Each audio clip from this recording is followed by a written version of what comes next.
Start that game at 6 o'clock tomorrow. This one's a line to left field. This is pretty deep.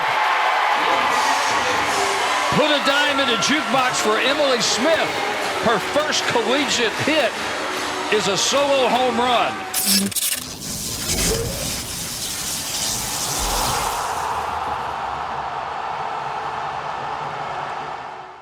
Welcome back to Inside Louisiana Athletics. I'm your host, Ben Schaefer, keeping you up to date on all things Ragin' Cajun. Let's get you caught up on all the action from this past week. The Allison Habits era of Ragin' Cajun softball began this past weekend with the 39th annual Louisiana Classics. The Cajuns finished the weekend going 3-2 with wins over Seton Hall, George Mason, and Longwood. That win versus Longwood was the tournament finale on Sunday.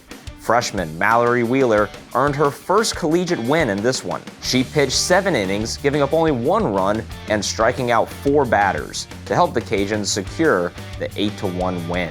This coming weekend, the Cajuns will stay in Lafayette for the Ragin' Cajuns Invitational. That starts with a doubleheader on Friday when the Cajuns take on Northern Illinois starting at 4:30 p.m. and then face off against Ole Miss right after. Fans can listen locally on 103.3 The GOAT or worldwide on the Varsity Network app. Men's basketball was out of town this past week.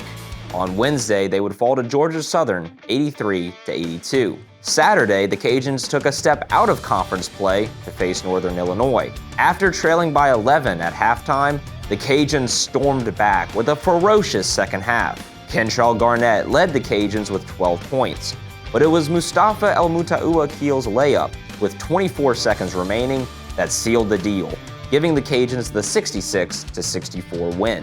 This week, Louisiana will be at the Cajun Dome for a pair of home games. Wednesday night, they take on Troy. Tip-off is scheduled for 7:30 p.m. Saturday night, it is senior day as the Cajuns take on the Marshall Thundering Herd. That game tips off at 7 p.m. Both of these games will be streaming on ESPN+. Women's basketball found themselves in an offensive shootout Wednesday night versus Marshall. Regulation wasn't enough for this one, and we would go to overtime. The Cajuns scored a season-high 92 points in this one.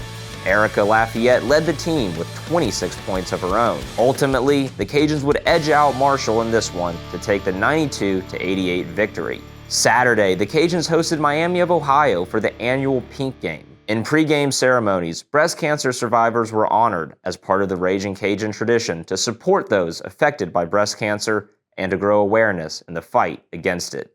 We all played for somebody today. You know, I coached for somebody, the referees for somebody, and our players played for somebody. And their thing was, at the end of the game, win or lose, you need to call that person and, let them know that you love them and, you played for them. This game was an overtime thriller. The Cajuns would ultimately fall in this matchup 60-59. Looking ahead, Wednesday the Cajuns take on Texas State starting at 5 p.m. Then Saturday they will face off against ULM for Senior Day. This game is scheduled to tip off at 2 p.m. You can watch both of these games on ESPN+. Men's tennis was in action this past weekend for the Cajun Winter Classic. The Cajuns finished with a 3-0 record, capped off by a dominant performance in singles to earn a 4-1 win over UT Arlington. One player that contributed to this win was redshirt senior Oriol Fiat Jimenez. Jimenez was also honored earlier in the week by being named the Sun Belt Conference Player of the Week. And that's your recap of all the action from this past week inside Louisiana Athletics. Thank you so much for watching, and as always, go Cajuns!